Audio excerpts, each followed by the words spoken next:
नमस्कार, आपके साथ मैं हूं नलिनी पांडे और मेरे साथ मेरे सहयोगी मयंक मिश्रा जुड़ गए हैं। मयंक, इजराइल और ईरान के बीच जंग जैसे हालात बन चुके हैं, बहुत ही तनावपूर्ण स्थिति है। इस वक्त की सबसे बड़ी खबर आपको क्या मिल रही है? देखिए नलिनी, आज 3 तारीख है और इस वक्त की बड़ी खबर मैं ब्रेक कर रहा हूं। ईरान की तरफ से अरब देशों पर बड़ा हमला हुआ है और एक बार फिर बहरीन को निशाना बनाया गया है। बहरीन में कई बैलिस्टिक मिसाइल्स फायर की गई हैं। ईरान की तरफ से ड्रोन्स फायर किए गए। देखिए बहरीन पर एक बार फिर हमला, ये अहम डेवलपमेंट है। बहरीन पर हमले हुए थे, हमने देखा था कि जब 40 दिन की अभी जंग हुई सीज फायर के पहले, तो बहरीन पर बड़े हमले हुए। बहरीन में अमेरिका की 5th फ्लीट है, उसका हेडक्वार्टर तबाह कर दिया गया। ईरान ने अपने मिसाइल से बड़े हमले किए थे और अब एक बार फिर 3 जून, मैं आपको नए हमले बता रहा हूं। 3 जून की सुबह, अब से थोड़ी देर पहले ही ईरान की तरफ से बड़े हमले किए गए हैं। बैलिस्टिक मिसाइल और ड्रोन से बहरीन को निशाना बनाया गया है। बहरीन के आसमान में देखिए डिफेंस सिस्टम्स फायर किए गए और पूरा बहरीन का आसमान एक बार फिर जल उठा। इसके विजुअल्स जो है अब सोशल मीडिया में बाहर आने शुरू हो गए। पूरे बहरीन में कई जगह धमाकों की आवाजें हैं। कितना नुकसान है उसकी खबर हम आप तक लाएंगे जैसे जैसे अपडेट सामने आएगा। लेकिन बहरीन को निशाना बनाया जाना ये बता रहा है कि एक बार फिर अरब देशों पर हमले शुरू हो चुके हैं। इसके साथ दूसरी बड़ी खबर, कुवैत में एक बार फिर ईरान ने मिसाइल्स फायर की हैं और ड्रोन से हमला किया है। ये नए हमले हैं। देखिए आज 3 जून की सुबह पूरे कुवैत में सायरन बजने लगे और उसके बाद जो है ईरान के ड्रोन्स की झड़ी लग गई, बैलिस्टिक मिसाइल से हमले किए गए और कुवैत में भी कई जगह धमाके की खबरें हैं। और ईरान की तरफ से यह बात कही गई है, जो बात सामने आ रही है कि अमेरिका के बेसिस को निशाना बनाया गया है एक बार फिर कुवैत में और बहरीन में। देखिए कल जो हमले हुए कुवैत में, जो कल के हमले थे, यानी कि 2 तारीख की सुबह जो हमले किए गए थे, उसमें बताया जा रहा है कई अमेरिकी सैनिक घायल हुए हैं और जो बैलिस्टिक मिसाइल्स गिरी ईरान की, वो सीधा अमेरिकन बेस के ऊपर गिरी थी और वहां पर कई अमेरिकन सोल्जर्स के घायल होने की भी खबरें थी। अब आज जो नए हमले हुए हैं, इसमें बताया जा रहा है कि अमेरिका के उन ठिकानों को निशाना बनाया गया जो कुवैत में थे और जो बहरीन में थे। अब ये आज के हमले क्यों किए गए, इसका भी जवाब सुनिए। अमेरिका की तरफ से आज सुबह सुबह, यानी 3 तारीख की सुबह, बताया जा रहा है कि आप कह लीजिए कि 2 या 3 की दरमियानी रात भी कह सकते हैं आप, अमेरिका की तरफ से, सेंटकॉम की तरफ से ईरान के केशम आइलैंड पर हमला किया गया। केशम द्वीप पर मिसाइलें दागी गई, टॉम हॉक मिसाइल से हमले किए गए अमेरिका की तरफ से केशम द्वीप पे। उसका नतीजा यह हुआ, बेहद गुस्से में है ईरान। बिना वक्त गवाए ईरान की सेना ने, आईआरजीसी ने हमले शुरू कर दिए और बताया जा रहा है कि बहरीन पर हमला करने की वजह यह बताई जा रही है, ऐसा सोर्सेस से खबर है कि बहरीन की तरफ से भी कुछ मिसाइल्स फायर की गई ईरान के ऊपर। देखिए इस समय ईरान उन्हीं देशों को निशाना बना रहा है जिन देशों से ईरान पर हमले हो रहे हैं। हमने देखा कुवैत पे हमला इसलिए हुआ क्योंकि कुवैत में अमेरिकन बेस का इस्तेमाल करते हुए 2 दिन पहले ईरान के 3 द्वीप पर हमले किए गए थे। उसका बदला लेते हुए ईरान ने कुवैत पर हमला किया और आज फिर जो है बताया जा रहा है कि कुवैत की तरफ से मिसाइल्स फायर की गई थी, ऐसी खबरें हैं। भले इसको क्लेम ना किया जाए, लेकिन इसी वजह से कुवैत को आज निशाना बनाया गया और बहरीन की एंट्री होना भी अपने आप में बड़ा मामला है।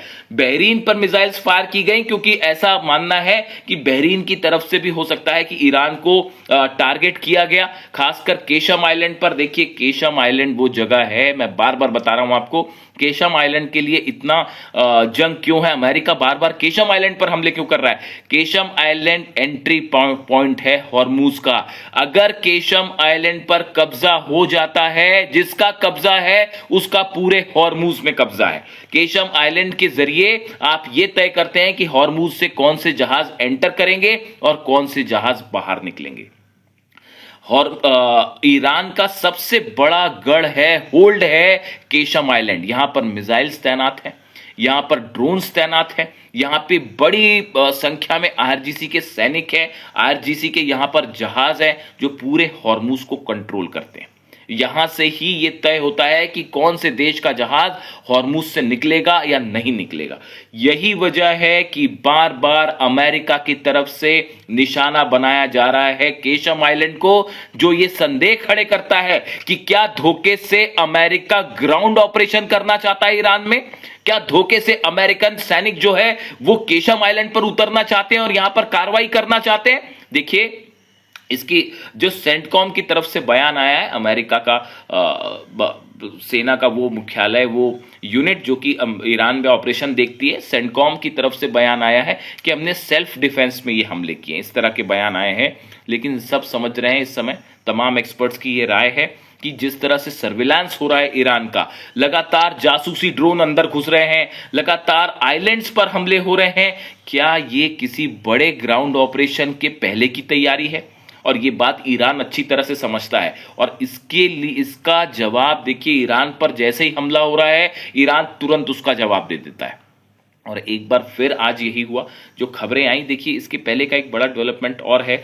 एक जहाज जो है वो लेक्सी नाम का जहाज जो है वो ईरान की तरफ बढ़ रहा था। टैंकर है, ऑयल टैंकर, जो बड़ी मात्रा में तेल लेके ईरान के एक तट की तरफ बढ़ रहा था। बदले में अमेरिका के जहाजों से हेलफायर मिसाइल्स फायर की गई और इस जहाज के इंजन रूम को तबाह कर दिया गया। ये जहाज समुद्र में फंसा हुआ है, हॉर्मुज में फंस गया बीच में, और इस पर धमाके किए गए। ये निशाना अमेरिका की नौसेना की तरफ से किया गया, जिसका बदला देखिए, जैसे ये हमला हुआ उसके बाद खबरें आई कि ईरान पहले ही बहुत गुस्से में है और ईरान की तरफ से हॉर्मुज में कई अमेरिकी जहाजों पर भी हमले किए गए हैं। इस तरह की खबरें, जो ईरान की तरफ बढ़ रहे इस टैंकर को जिन जहाजों ने रोका, अमेरिकन जहाजों ने, उनको लेकर भी आईआरजीसी की तरफ से बड़ा एग्रेसिव अप्रोच देखने को मिला और हमले किए गए। और उसके थोड़ी देर बाद फिर केशम आइलैंड पर हमले होते हैं और केशम आइलैंड पे भी कितना नुकसान हुआ है इंतजार करना पड़ेगा, खबरें सामने आ जाएंगी। लेकिन ईरान ने पलटवार कर दिया बहरीन पर और कुवैत पर। देखिए, दो और बड़े डेवलपमेंट है।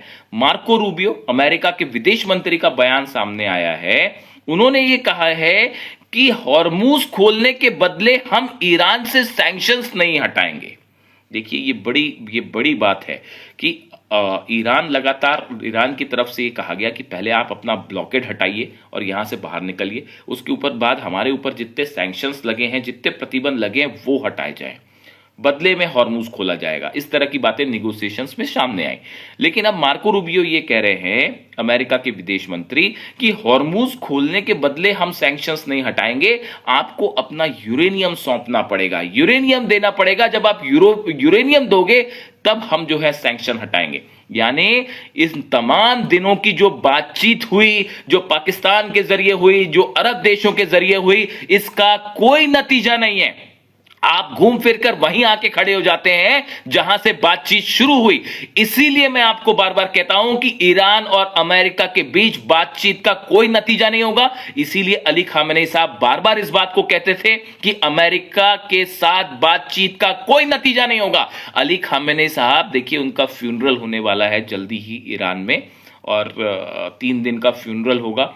उनको दफन किया जाएगा, सुपुर्द खाक किया जाएगा ईरान में। और पूरे ईरान की जनता में एक तो अपने सुप्रीम लीडर का जिस तरह से असैसिनेशन हुआ, उससे भयंकर गुस्सा है ईरान में। देखिए, जो तस्वीरें आ रही हैं, कितने दिन हो चुके हैं, आप देखिए, जंग को कितने दिन हो चुके हैं, उसके बाद भी हर रात तेहरान में लाखों लोग जमा होते हैं और अली खामेनेई साहब के लिए दुआएं करते हैं, उनके लिए नारे लगते हैं, उनके नाम के नारे लगते हैं।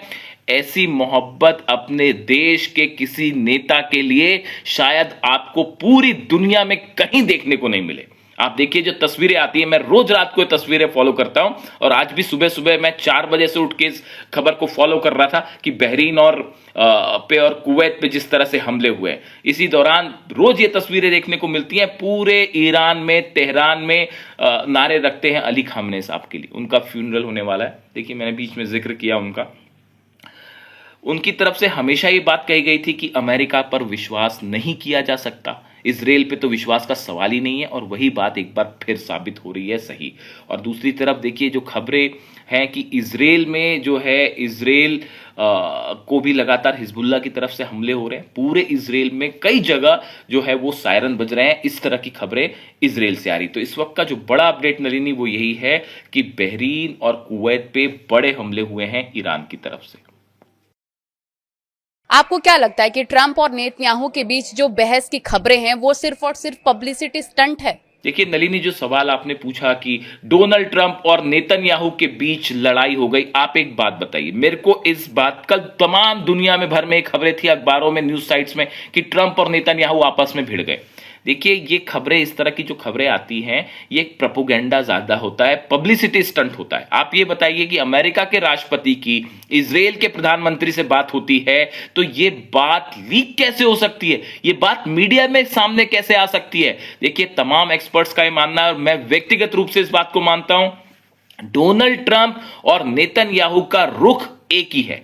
भले इस तरह की खबरें फैलाई जाएं कि डोनाल्ड ट्रंप नाराज है नेतन्याहू से या नेतन्याहू ने ट्रंप को कुछ कह दिया, लेकिन हकीकत यह है कि अमेरिका और इजराइल का रुख एक ही होता है। उसको अलग अलग देखने की कतई आवश्यकता नहीं है। और इस तरह की खबरें प्रोपेगेंडा ज्यादा होती हैं, फैलाई जाती हैं जब ईरान गुस्से में होता है, मिसाइल्स फायर करता है और हालात को थोड़ा ठंडा करना हो तो इस तरह के बयान सामने आ जाते हैं कि नेतन्याहू ने ट्रंप को कुछ कहा और ट्रंप ने नेतन्याहू को कुछ कह दिया और सोशल मीडिया पे इस तरह की खबरें चढ़ जाती है और ये एक मसाला मिल जाता है और ये छप जगह छपने लगेगा। लेकिन हकीकत ये है कि लेबनान पे लगातार हमले जारी हैं, बेरूत में हमले जारी हैं, सीज फायर के बीच हमले हो रहे हैं। इसीलिए ईरान की तरफ से यह कहा जा रहा है कि इजराइल लगातार धोखा करता है, सीज फायर के नाम पर हमले जारी होते हैं। बेरूत में लगातार हमले हो रहे हैं, लेबनान में हमले हो रहे हैं, दक्षिणी लेबनान में हमले हो रहे हैं और सीज फायर सिर्फ नाम का होता है। सीज फायर की आड़ में लगातार हमले जारी होते हैं, इजराइल की तरफ से हमले किए जाते हैं। इसीलिए ईरान की तरफ से वार्निंग आई है कि अगर हमले नहीं रुके तो उत्तरी इजराइल को तबाह कर दिया जाएगा। देखिए हालात ये हैं कि पूरे इजराइल में जबरदस्त पैनिक है, डर का माहौल है कि कहीं ईरान फिर से मिसाइलें फायर ना कर दे, कहीं ईरान की जो बैलिस्टिक मिसाइल है फतह, कुर्रम शहर, सेजेल, जो हमने देखा 40 दिन के दौरान जिस तरह से इजराइल जला, कहीं फिर से वैसा ना हो जाए। इसको लेकर कल तो हालात ये थे कि कई स्कूल्स बंद कर दिए गए, कई पब्लिक ट्रांसपोर्ट्स जो है उनको रोक दिया गया था क्योंकि ये माना जा रहा था कि बीती रात ही ईरान हमला कर सकता है। इस तरह के पैनिक थे इजराइल में। तो फिलहाल देखिए हालात ये है, बेहद तनावपूर्ण है। एक तरफ अरब देशों पर हमले शुरू हो चुके हैं, अमेरिका मिसाइल फायर कर रहा है, दूसरी तरफ ईरान ने जबरदस्त पलटवार किया है। ये सब मामला उसी तरह आगे बढ़ रहा है जिस तरफ जंग शुरू हुई थी, यानी पूरा अरब एक बार फिर सुलगना शुरू हो चुका है और धीरे धीरे ये हमले एक बड़ी जंग का रूप ले सकते हैं। हम आपको हर अपडेट पहुंचाएंगे जैसे ये सामने आती तस्वीरें, अरब देशों में कितना नुकसान हुआ है, ईरान की तरफ से कौन से मिसाइल्स फायर किए गए हैं, जितने सारे अपडेट होंगे हम सबसे पहले आप तक पहुंचाएंगे। देखिए मैं न्यूज रूम से बाहर हूं, लेकिन मेरी कोशिश हमेशा ये रहती है कि कोई खबर ना छूटे और सबसे पहले आप तक हर खबर सटीक रूप से पहुंचाई जाए। Thank you so much.